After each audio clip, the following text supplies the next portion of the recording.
नमो बुद्धाय भंते जी। अ, हमें गुस्सा करना पसंद नहीं है, लेकिन फिर भी हम अपने आप को गुस्सा होने से रोक नहीं सकते। तो इसके बारे में हमें क्या करना चाहिए? हर लोगों के मन में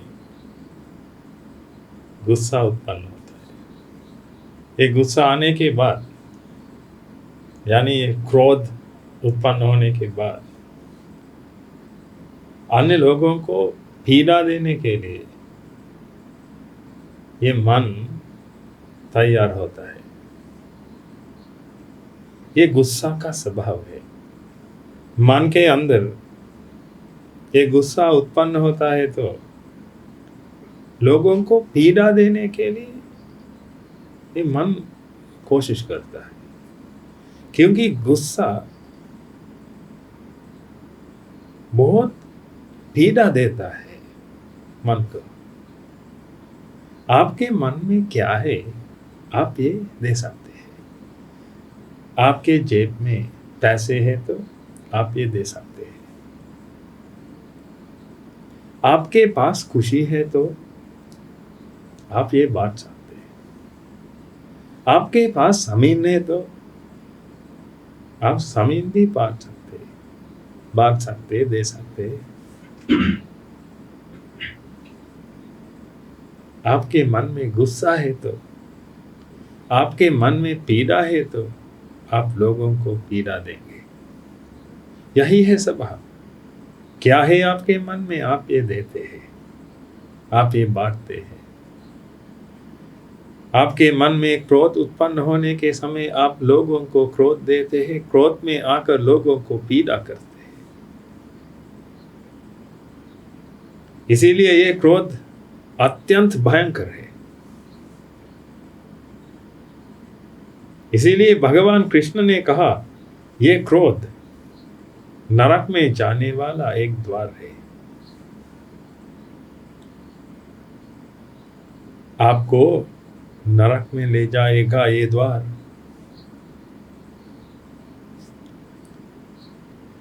क्योंकि आपके मन में ये क्रोध उत्पन्न होने के समय आपके अंदर जलता है।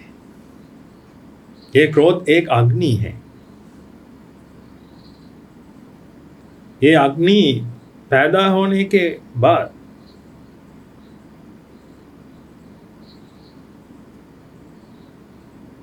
आपके मन को जलाती है।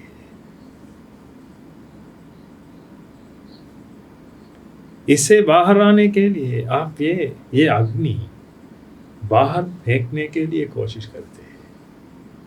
पहले मन के अंदर ये अग्नि उत्पन्न होती है। ये क्रोध की अग्नि, गुस्से की अग्नि मन के अंदर उत्पन्न होती है। पहले आप सह नहीं सकते, इसीलिए ये अग्नि को बाहर फेंकने के लिए आप कोशिश करते हैं। यही है हिंसा।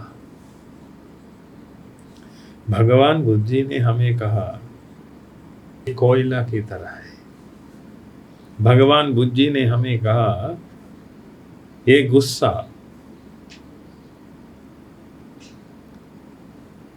कोयला की तरह है, चाकोल की तरह है, रेड हॉट चाकोल की तरह है।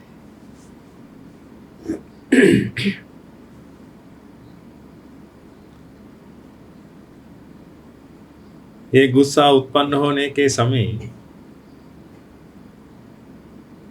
आप ये रेड हॉट चाकोल को हाथ में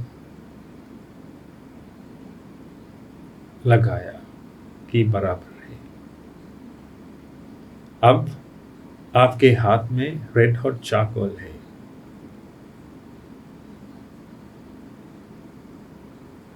वो आपका हाथ जलाता है। बाद में आपको बचाने के लिए आप ये बाहर फेंकना चाहिए। शत्रुओं को देखकर उन पर ये फेंकता है ये मन बाद में। शत्रुओं को जलाने के लिए आप ये रेड हॉट चारकोल को हाथ में लेते हैं, शत्रुओं को जलाने के लिए। लेकिन पहले कौन जलेगा? पहले आपको जलना पड़ेगा, बाद में दूसरों को जल सकते हैं आप। इसीलिए ये मन के अंदर ये गुस्सा पैदा होने के समय बहुत दुख दर्द उत्पन्न होता है। इसीलिए लोग गुस्से में आकर अन्य लोगों को हिंसा करते हैं, ये बाहर फेंकने के लिए कोशिश करते हैं। इसीलिए हिंसा होता है ये दुनिया में।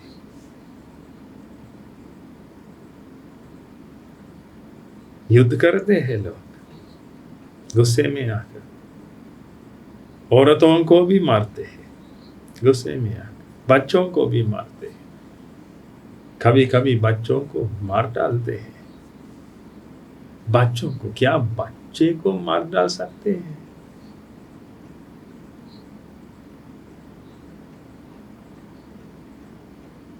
ये गुस्सा आपके मन में उत्पन्न होने के बाद आपका ज्ञान नष्ट होता है, आपकी बुद्धि नष्ट होता है। इसीलिए भगवद गीता में भगवान कृष्ण ने हमें सिखाया एक सुंदर श्लोक, क्रोधात् भवति सम्मोहः, यानी मन के अंदर क्रोध उत्पन्न होने के समय ये मन मोह अंधकार में घुस जाता है। ये अंधकार है, बहुत गहरा अंधकार है ये मोह अंधकार, ये रात का अंधकार बहुत छोटा है, लेकिन मोह अंधकार बहुत बड़ा है, बहुत गहरा है। ये मन के अंदर ये गुस्सा उत्पन्न होने के समय ये मन ये मोह अंधकार में घुस जाता है। सम्मोहा स्मृति विभ्रमः, ये मोह अंधकार में रहने वाला मन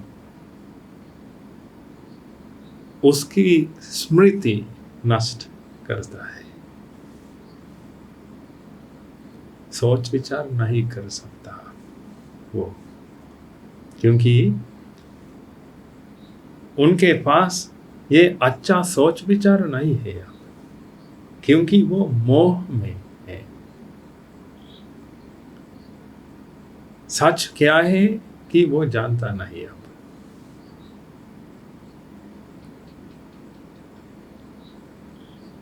स्मृति भ्रंशात् बुद्धि नाशो, अब स्मृति नहीं है उसके पास, इसीलिए बुद्धि भी नहीं है। बुद्धि लगाने के लिए स्मृति की जरूरत है, सोच विचार करने की जरूरत है बुद्धि लगाने के लिए। लेकिन अब सोच विचार करने, अच्छे से सोच विचार नहीं कर सकता, इसीलिए ये बुद्धि को इस्तेमाल नहीं कर सकता। बुद्धि नाशा प्रणश्यति, बुद्धि नहीं है तो बुद्धि इस्तेमाल कर नहीं सकते, क्या होगा? ये मन को वो नष्ट हो जाएगा।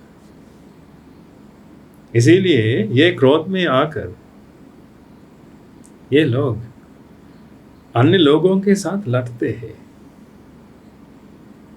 कुछ लोग बहुत बड़े लोगों के साथ भी लड़ते हैं क्रोध में आकर, छोटे लोग के साथ लड़ते हैं तो ये ठीक है, बड़े लोगों के साथ भी लड़ते हैं।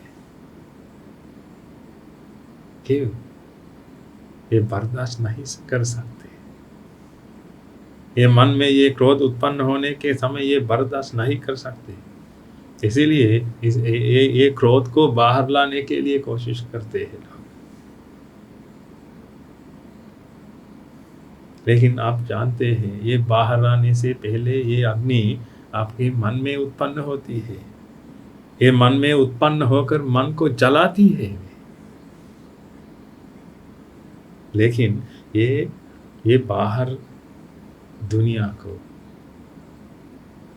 आप के मन में क्या होता है कि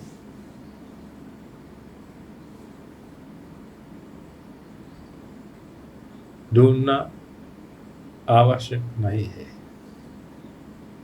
ये क्रोध में आकर आप क्या करेंगे, यही है उनकी समस्या।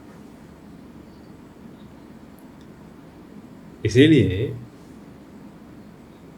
आपके मन में गुस्सा उत्पन्न होने के बाद लोग कहते हैं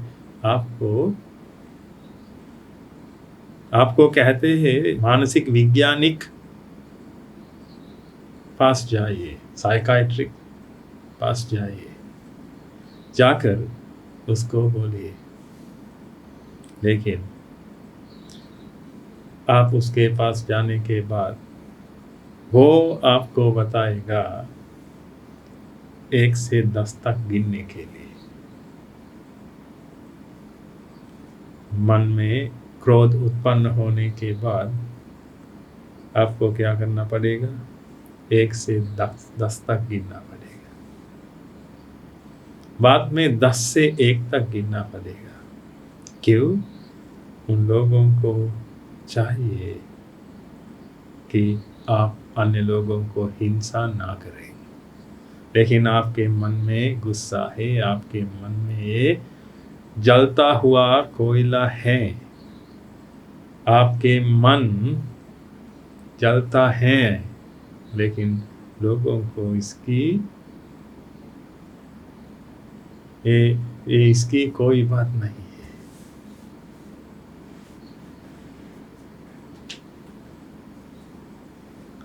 कानून है लोगों को रक्षा करने के लिए, आपको नहीं। आप अन्य लोगों को हिंसा करते हैं तो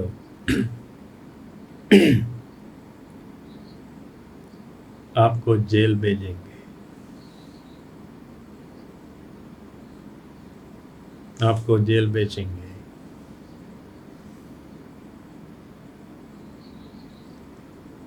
लेकिन आपके मन में गुस्सा उत्पन्न होकर अपने आप को जलने के समय क्या करते हैं लोग?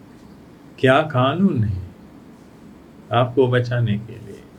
इसीलिए मैं कहता हूँ, आपको बचाने के लिए आपको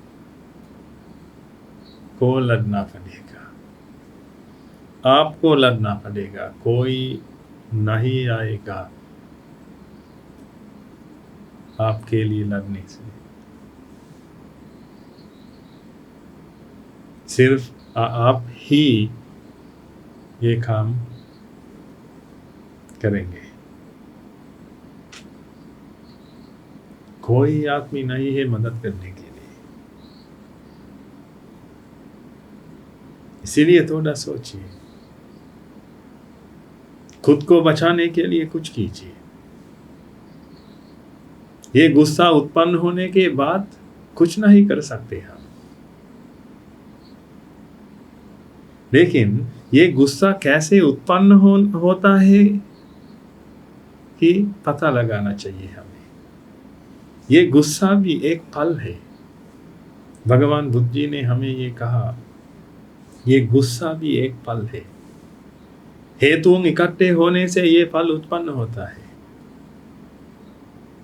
ये फल इकाई नहीं है, बल्कि ये हेतुओं के इफेक्ट है। ये हेतुओं की इफेक्ट है, हेतुओं का फल है। कोई फिक्स चीज नहीं है। अगर ये गुस्सा फिक्स है तो आज इसी फल में उत्पन्न होने वाला गुस्सा कहां से आया? ये फिक्स है तो क्या आपको याद है आपके बचपन में भी ये गुस्सा था, इसी पल में उत्पन्न हुआ गुस्सा आप ये जन्म लेने के समय कहाँ से भी ले आया।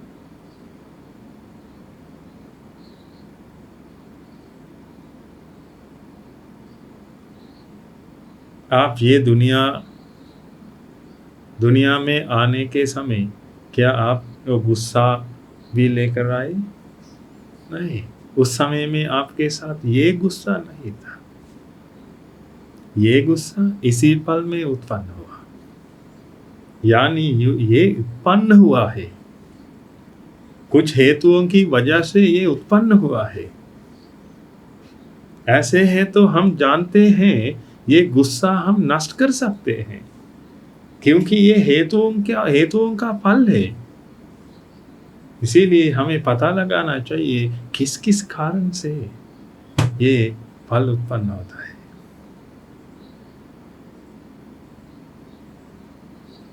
ये हेतुओं को नष्ट कर सकते हैं तो ये भी नष्ट होगा। अगर आपको ये गुस्सा पसंद नहीं है तो हम ये नष्ट करें। भगवान बुद्ध जी ने हमें ये हर स्वभाव सीखा। आपको क्या चाहिए आप ये हासिल कर सकते हैं। आपको नरक में जाना चाहिए तो ये भी हासिल कर सकते हैं। ऐसे करने के लिए एक रास्ता है। आपको स्वर्ग में जाना चाहिए तो एक रास्ता है। आपको गुस्सा चाहिए तो एक रास्ता है। गुस्सा से बाहर आने के लिए भी एक रास्ता है। ये गुस्सा उत्पन्न होने वाली ये प्रक्रिया को रोकने के लिए भी एक रास्ता है। चाहिए तो आप कर सकते हैं। गुस्सा चाहिए तो गुस्सा ले सकते हैं। आप गुस्सा नहीं चाहिए तो ये गुस्सा उत्पन्न होने वाली ये प्रक्रिया को भी समाप्त कर सकते हैं। आपको क्या चाहिए ये कर सकते हैं। भगवान बुद्ध जी ने हमें ये सिखाया। ये हमारी जिम्मेदारी है। आपका गुस्सा आपकी जिम्मेदारी है। क्यों आप बताएं, क्यों आप पूछें? आपकी वजह से मेरे मन में गुस्सा उत्पन्न हुआ। क्यों आप ऐसे बताएं? मत बताइए। उसकी वजह से, उनकी वजह से, पिताजी के वजह से मत बताइए। एक प्रक्रिया है। ये अज्ञान और तृष्णा की वजह से ये उत्पन्न होता है। अगर आपको कहना चाहिए तो कहिए, तृष्णा की वजह से मेरे मन में ये गुस्सा उत्पन्न हुआ है। ऐसे बताइए, ये सही है। लेकिन मेरी बीवी की वजह से, मेरे बच्चों की वजह से, मेरे पिताजी की वजह से मेरे मन में गुस्सा उत्पन्न हुआ, ये गलत है। ये पूरी तरह गलत है। अगर आप ऐसे सोचते हैं तो आप उन लोगों को नष्ट करने के लिए कोशिश करेंगे और उन लोगों को बदलने के लिए कोशिश करेंगे। देखिए, आपकी वजह से मेरे मन में ये क्रोध उत्पन्न होता है। आप ऐसे सोचते हैं तो आप उसको बदलने के लिए कोशिश करेंगे। बाद में इसकी वजह से भी आपके मन में गुस्सा उत्पन्न होता है तो क्या करना पड़ेगा? उसको बदलने के लिए कोशिश करेंगे आप। बाद में एक और आदमी, क्या हर लोगों, ये दुनिया में रहने वाले हर लोगों को बदलने के लिए आपके पास वक्त है? क्यों अपने आप को बदल नहीं सकते? आपको बदलिए। भगवान बुद्ध जी ने हमें ये धर्म सिखाया। ये दुनिया को बदलने के लिए नहीं, बल्कि ये दुनिया को स्वीकार करने के लिए। ये धर्म के साथ आप ये दुनिया को स्वीकार करेंगे।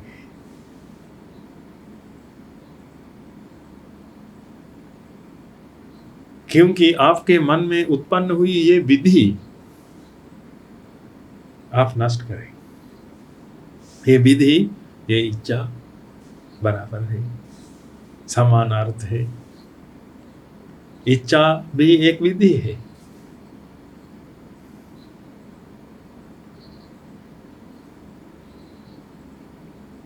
आपकी इच्छा अनुसार कुछ होता है तो आप बहुत खुश हैं,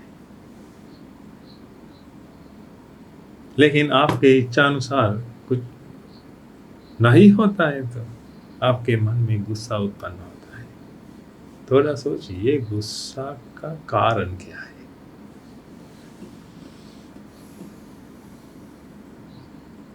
गुस्सा का कारण इच्छा है। लेकिन लोग गुस्सा बहुत भयंकर है कि समझते हैं, लेकिन इच्छा बहुत अच्छी है कि समझते हैं। इच्छाओं को प्रेम करते हैं लोग, इच्छाओं को अच्छी मानते हैं लोग, लेकिन गुस्सा बहुत भयंकर है कि सोचते हैं। लेकिन ये गुस्सा इच्छा का फल है। इच्छा है तो मन में गुस्सा उत्पन्न हो जाएगा।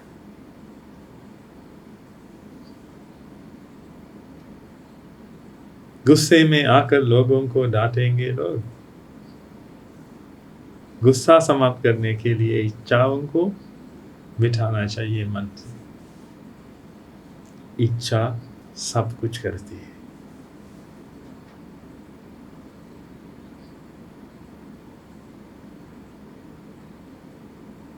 पहले मन में इच्छा उत्पन्न होती है, बाद में पीड़ा उत्पन्न होती है। आप ये जानते हैं। आप ये पीड़ा उत्पन्न होने के बाद पीड़ा से बाहर आने के लिए कोशिश करता है मन, लेकिन ये बाहर आने के लिए कोशिश करने के समय ये कर नहीं सकता है तो क्या होगा?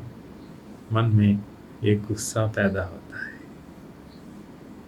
आपको यहाँ से जाना चाहिए, हम ये दरवाज़ा बंद करें। आपको जाना चाहिए, आप चाहते हैं कि यहाँ से बाहर जाएं, लेकिन हम दरवाज़ा बंद करें। अब आपकी इच्छानुसार आप काम नहीं कर सकते, इच्छाओं को पूरा नहीं कर सकते। इसीलिए आपके मन में उत्पन्न हुई ये पीड़ा बढ़ती है। बढ़ती हुई पीड़ा को हम दुख और क्रोध कहते हैं।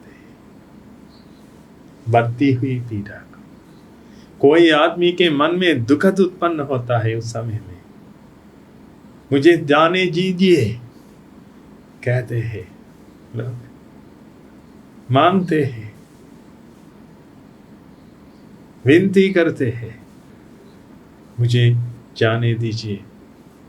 कुछ लोग के मन में ये क्रोध बनकर आता है, कुछ लोग के मन में ये दुखद बनकर आता है।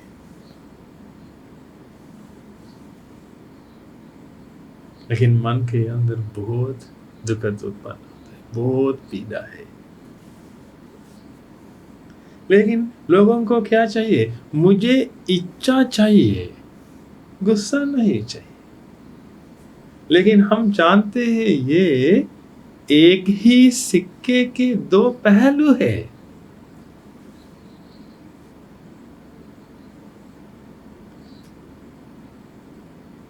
आपको इच्छा चाहिए तो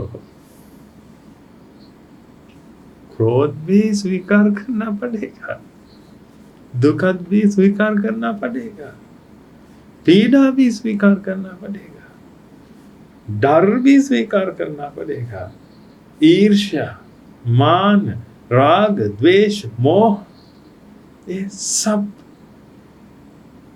स्वीकार करना पड़ेगा।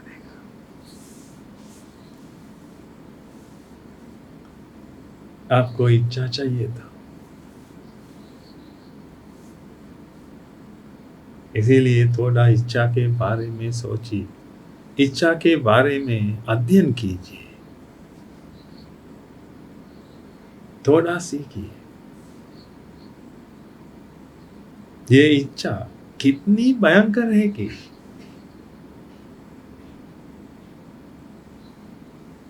अध्ययन कीजिए। ये इच्छा उत्पन्न होने के समय आपको क्या होगा, ध्यान लगाकर सोचिए। आपके मन में दृष्टि आती है क्योंकि आप लोगों के साथ जीते हैं। लोगों हमेशा आपके पास आकर नई नई दृष्टि देते हैं।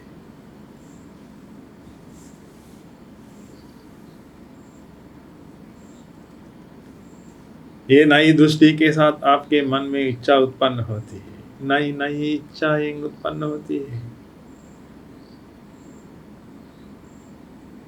इस समय में पीड़ा भी उत्पन्न होती है। ये पीड़ा से बाहर आने के लिए आप कुछ करें, ये कर सकते हैं तो आपके मन में आनंद उत्पन्न होता है। लेकिन एक सेकंड तक भी ये आनंद नहीं रुकेगा, लेकिन आनंद उत्पन्न होता है क्योंकि ये पीड़ा कम होना हम आनंद कहता है। पीड़ा है, कुछ करने के बाद ये पीड़ा कम होती है, वो आनंद है, वो आस्वाद है।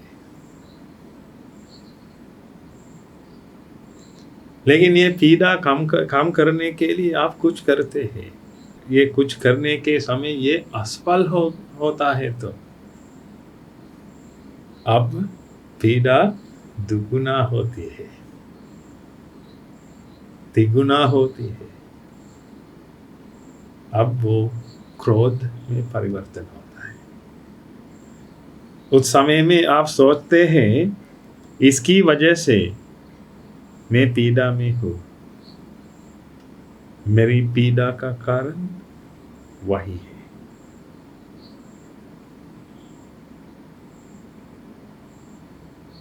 अब आपके मन के अंदर ये उत्पन्न हुआ ये क्रोध,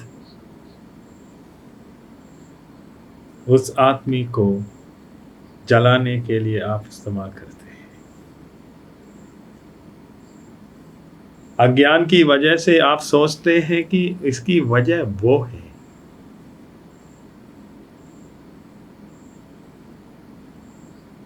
ये सिर्फ अज्ञान की वजह से होता है, लेकिन उसकी वजह वही नहीं है। उसकी वजह आपके मन में उत्पन्न हुई इच्छा है।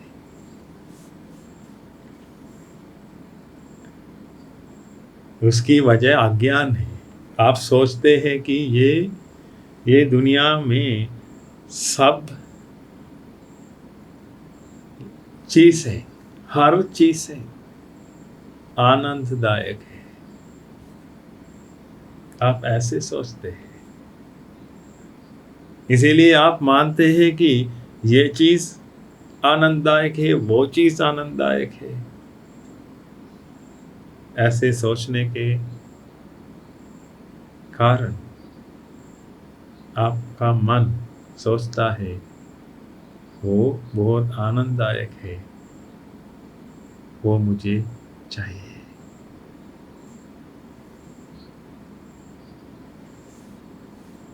वो मुझे चाहिए कि सोचने वाला मन में इच्छा उत्पन्न होती है, वो मुझे चाहिए, मैं ये चाहता हूँ। अब मन में इच्छा है, इच्छा के साथ पीड़ा उत्पन्न होती है। पीड़ा से बाहर आ सकते हैं तो आनंद उत्पन्न होता है।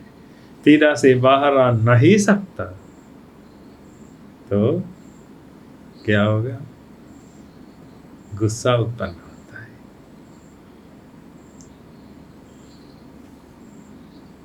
थोड़ा सोचिए, ये ये दुनिया में रहने वाले लोग अविद्या अंधकार में डूबे हुए हैं।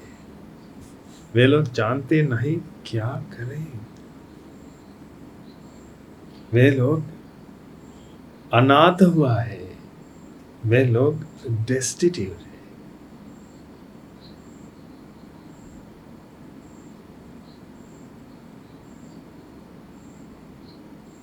करने के लिए कुछ जानते नहीं, लेकिन बहुत पैसे हैं उनके पास, पढ़े लिखे है।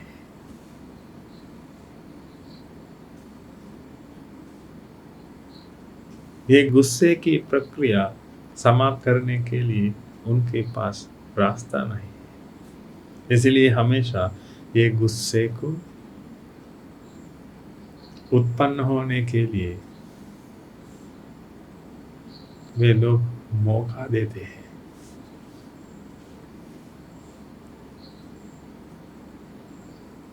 इसीलिए हमेशा मन में ये गुस्सा उत्पन्न होता है। ये उत्पन्न होने के बाद अन्य लोगों को हिंसा करते हैं। ये हिंसा करने के बाद न्यायाधीश उन लोगों को जेल में भेजेंगे। वे लोग जेल में जिंदगी बिताते हैं। अब थोड़ा सोचिए,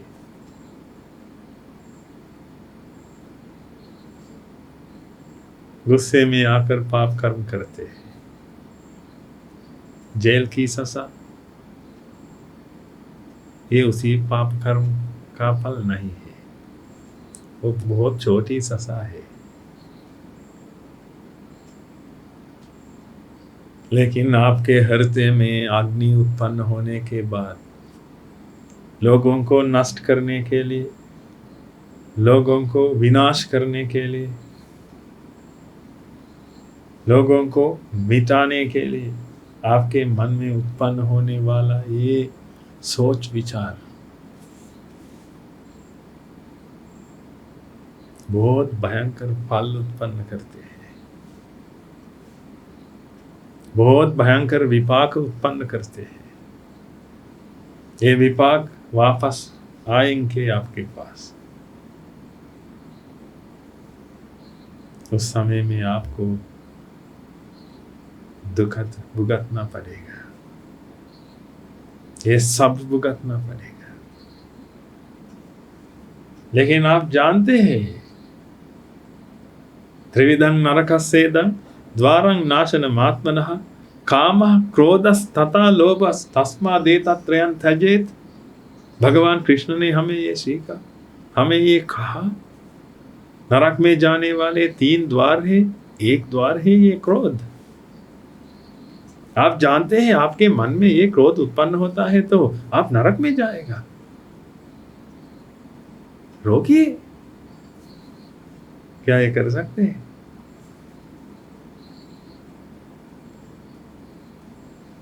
आपने कमा हुए पैसे को इस्तेमाल करके रोकिए। आपके पास ढेर सारे लोग हैं, परिवार है, उन लोगों को इस्तेमाल करके रोकिए। आपके पास जमीन है, आपके पास पैसे हैं, पढ़े लिखी है, डिग्री सर्टिफिकेट है आपके पास, रोकिए। नरक में जाएगा, आप नरक में जाएंगे। आपके मन में ये क्रोध उत्पन्न होता है तो क्या आप भगवान कृष्ण को नहीं मानते?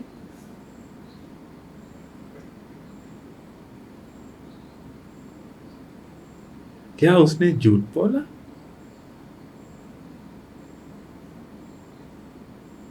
भगवत गीता को नहीं मानते?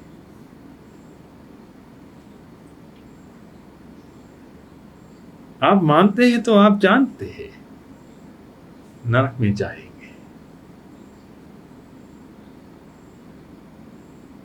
मेरी बात मत मानिए, मामूली भिक्षु भगवान कृष्ण को मानिए। भगवान कृष्ण को मानिए, भगवद गीता को मानिए। भगवद गीता में ये श्लोक है, नरक में जाने वाला एक द्वार है ये, लेकिन आपके मन में ये उत्पन्न होता है, यानी आप ये द्वार के साथ जिंदगी बिताते हैं। आपके हृदय में नरक में जाने वाला एक द्वार है, आप बहुत भयंकर आदमी हैं, एसोसिएट करने के लिए भी लायक नहीं है, क्योंकि आपके हृदय में क्या है, नरक में जाने वाला एक द्वार है। ये हमेशा ये द्वार खोलता रहता है। इच्छा है, इच्छा पूरा करने के लिए कोशिश करने के समय ये नहीं कर सकते हैं तो ये द्वार खोलेगा।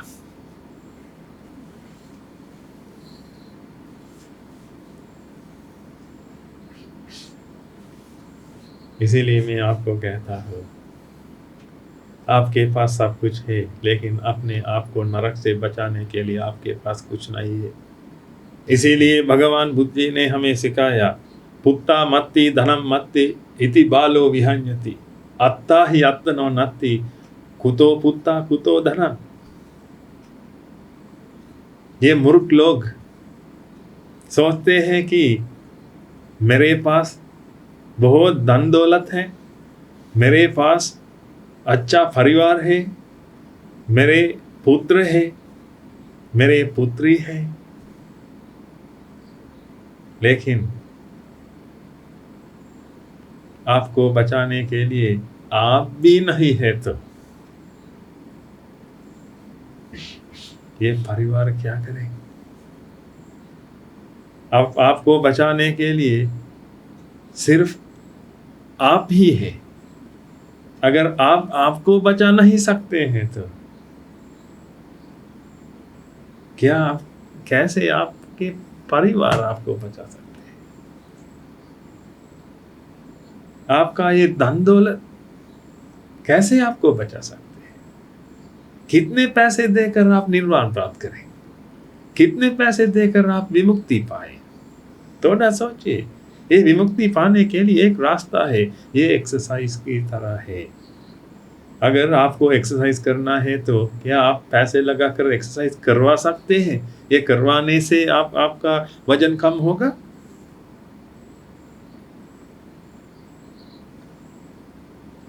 आप ही करना पड़ेगा। आपकी विमुक्ति भी ऐसी है, आप ही करना पड़ेगा, सिर्फ आप ही ये कर सकते हैं। इसीलिए आपके पास धन है तो, दौलत है तो रखिए, कोई बात नहीं है। खाने पीने के लिए खर्च कीजिए, पुण्य का काम करने के लिए खर्च कीजिए, लेकिन विमुक्ति पाने के लिए नहीं। विमुक्ति पाने के लिए हमें पुण्य काम करना है, पुण्य का काम करना चाहिए। हमें बहुत पुण्य चाहिए विमुक्ति पाने के लिए, क्योंकि ये धर्म अवबोध करने के लिए, अच्छे गुरु को ढूंढने के लिए, अच्छे गुरु को मिलने के लिए, ये भगवान बुद्ध जी का धर्म मिलने के लिए हमें बहुत पुण्य चाहिए। इसीलिए आपके पास पैसे है तो ये खर्च करके पुण्य का काम कीजिए, लेकिन विमुक्ति नहीं पा सकते आप। पैसे खर्च करके विमुक्ति पा नहीं सकते। कोई आकर आपको कहेगा तो मुझे पैसे दीजिए, मैं आपको विमुक्ति दूंगा। मैं विश्वास करता हूं कि आप एक भैंसा नहीं है उसको मानने। उसके पास विमुक्ति है तो पैसे की जरूरत क्या है? हमारे पास विमुक्ति है, इसीलिए हमें पैसे की जरूरत नहीं है। आपके पास आइए, हमें पैसे की जरूरत नहीं है, हम पैसे नहीं मांगेंगे आपसे। हमारे पास पैसे थे, अब ये संसार छोड़ करके हम यहाँ आए, ये विमुक्ति पाने के लिए। धन दौलत थे, अच्छा परिवार था,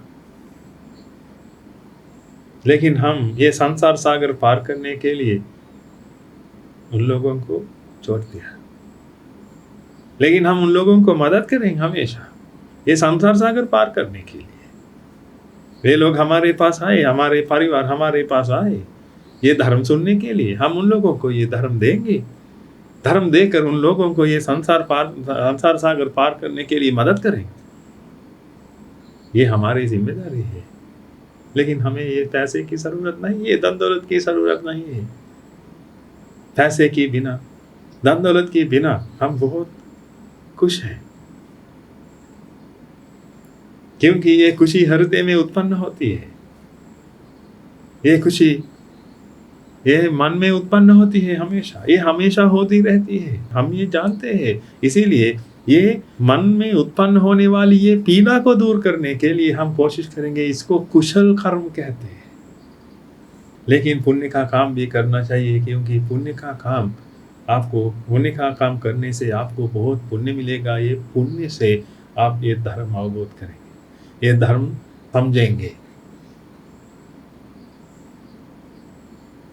अगर आप ये धर्म समझ सकते हैं तो अच्छे से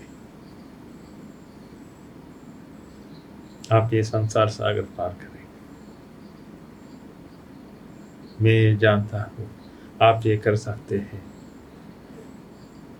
विशेष रूप से मैं आप लोगों को कहता हूँ, नवयुग मेरी बात माने।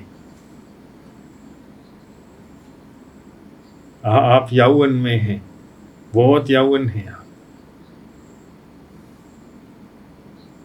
आपके पास वक्त है। इच्छाओं को पूरा करने के लिए कोशिश मत कीजिए।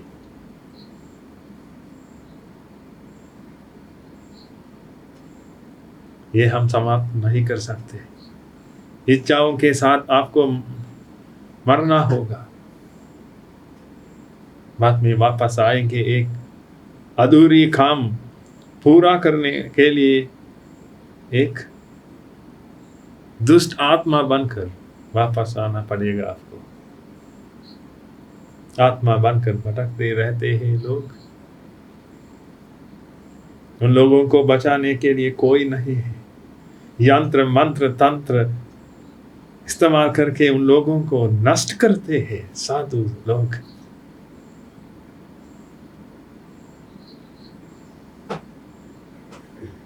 क्योंकि उसके साथ अन्य लोग रह नहीं सकते। आप आत्मा बनकर वहां आए तो आपके साथ आपका परिवार रह नहीं सकता। इसीलिए वे लोग ये साधुओं के पास जाएंगे, जाकर उन लोगों को बताएंगे, उन लोगों को बचाने के लिए। लेकिन ये काम पहले किया होगा तो ये धर्म,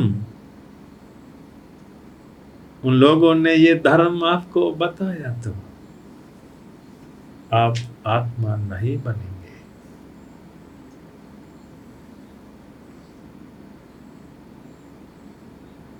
कम से कम आप स्वर्ग में जाएंगे।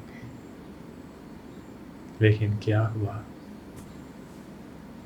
ये धर्म न जानने की वजह से, ये इच्छाओं को पूरा करने के लिए आपने सीखा, पैसे कमाए और बाद में आप मर गए।